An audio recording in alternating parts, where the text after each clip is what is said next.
কয়েকদিন আগে দলের প্রবীণ নবীনকে একসঙ্গে পা মিলিয়ে চলার বার্তা দিয়ে বছর শেষ করেছিলেন তৃণমূল সুপ্রিমো।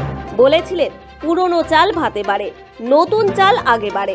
সিনিয়র লিডারদের যোগ্য মর্যাদা দিতে হবে, সিনিয়র লিডারদের যোগ্য মর্যাদা দিতে হবে। এটা আমি বারবার বলছি।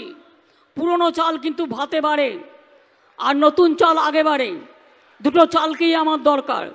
অথচ বছরের শুরুতেই ফের প্রকাশ্যে তৃণমূলের নতুন পুরনো টানাপোড়েন।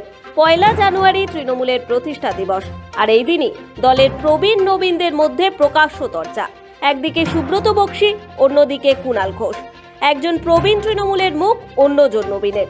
প্রথমজন দলের রাজ্য সভাপতি, দ্বিতীয়জন মুখপাত্র। এদের দুজনেরই তরজার ভরকেন্দ্র দলের second in command Abhishek Bandyopadhyay. সোমবার দলের প্রতিষ্ঠা দিবসের অনুষ্ঠানে যোগ দিয়ে সুব্রত বক্সী বলেন, বাংলার মাটিতে দাঁড়িয়ে যে নির্বাচন আসছে, এই নির্বাচনে অভিষেক বন্দ্যোপাধ্যায় যদি লড়াই করেন, নিশ্চিতভাবে তিনি লড়াইয়ের ময়দান থেকে পিছিয়ে যাবেন না। যদি লড়াই করেন, মমতা বন্দ্যোপাধ্যায়কে সামনে রেখেই লড়াই করবেন। বাংলার মাটিতে দাঁড়িয়ে যে নির্বাচন আসছে, অভিষেক বন্দ্যোপাধ্যায় আমাদের সর্বস্তরে ভারতবর্ষের রাজনীতিতে সাধারণ ছিল। তো স্বাভাবিকভাবে এই নির্বাচনে অভিষেক বন্দ্যোপাধ্যায় যদি লড়াই করে, নিশ্চিতভাবে আমার ধারণা তিনি লড়াইয়ের ময়দান থেকে পিছিয়ে যাবেন না। যদি লড়াই করেন, তাহলে মমতা বন্দ্যোপাধ্যায়কে সামনে একদিকে বক্সির এই মন্তব্যের পরে কুণাল ঘোষের নিশানায় দলের রাজ্য সভাপতি। কুণাল ঘোষ বলেন, অভিষেক পিছিয়ে যাবেন না। এই পিছিয়ে শব্দটা অভিষেকের ক্ষেত্রে প্রয়োগ হতে পারে না। বাক্য গঠনটা পুনর্বিবেচনা প্রয়োজন।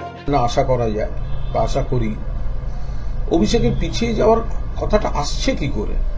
আমার মনে হয় এই বাক্য গঠনটায় কোনো একটু সমস্যা আছে। অভিষেক বন্দ্যোপাধ্যায়, তৃণমূল এবং মমতা বন্দ্যোপাধ্যায়, এর বাইরে এসব কথা আসছে কোথার থেকে?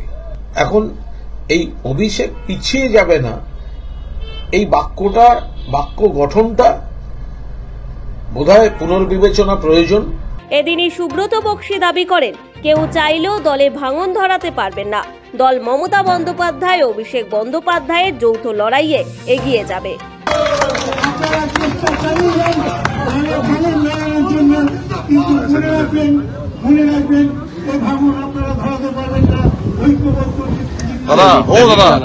এই লোকটা না একত্রিত লড়াই করে বাংলার বুক থেকে বিজেপিকে ঠেকিয়ে দেবে, এই প্রত্যাশা আমাদের আছে। এ নিয়েই কুণালের খোঁচা, কিছু কিছু দৃষ্টিভঙ্গির কথা বলে অকারণে এই বিভাজনটা আমরা হতে দিচ্ছি। কুণালের বক্তব্য, মমতা বন্দ্যোপাধ্যায় কি কখনো হারিয়ে যেতে পারেন? বাংলার মানুষের মনের মণিকোঠায় মমতা বন্দ্যোপাধ্যায়। অভিষেক বন্দ্যোপাধ্যায় তৃণমূল কংগ্রেসের সেনাপতি, তৃণমূলেই লড়বেন। মমতা বন্দ্যোপাধ্যায় তার নেত্রী। আমরা কিছু কিছু কথা, কিছু কিছু দৃষ্টিভঙ্গির কথা বলে অকারণ এই বিভাজনটা আমরা হতে দিচ্ছি, তাদের সেন্টিমেন্টের বাইরে যাওয়ার এবং অহেতুক এই ডিভিশনটাকে নিয়ে আসার। আমি শুনেছি পুজোর আগে একবার বলা হয়েছিল, মমতাদিকে বলা হলো হঠাৎ, দিদি আপনি নামুন, সবাই বলছে আপনি হারিয়ে যাচ্ছেন। তৃণমূলে বেশ কয়েকদিন ধরেই নবীন প্রবীণ দ্বন্দ্ব প্রকাশ্যে এসেছে। বেশ কয়েকদিন ধরেই তৃণমূলের অন্দরে কান পাতলে শোনা যাচ্ছে, দলের বেশ কিছু সিদ্ধান্তে ক্ষুব্ধ তৃণমূলের second in command Abhishek Bandyopadhyay.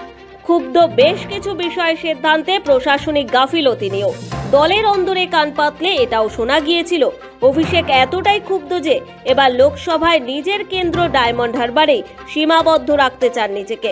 অভিষেকের মান ভাঙাতে উঠে পড়ে লেগেছেন দলের অনেকেই। এই পরিস্থিতিতে দলের অন্দরে প্রবীণ নবীনে এই দ্বন্দ্ব স্বাভাবিকভাবেই আলোচনায় উঠে এসেছে। সৌভিক সান্যালের রিপোর্ট, সময় কলকাতা।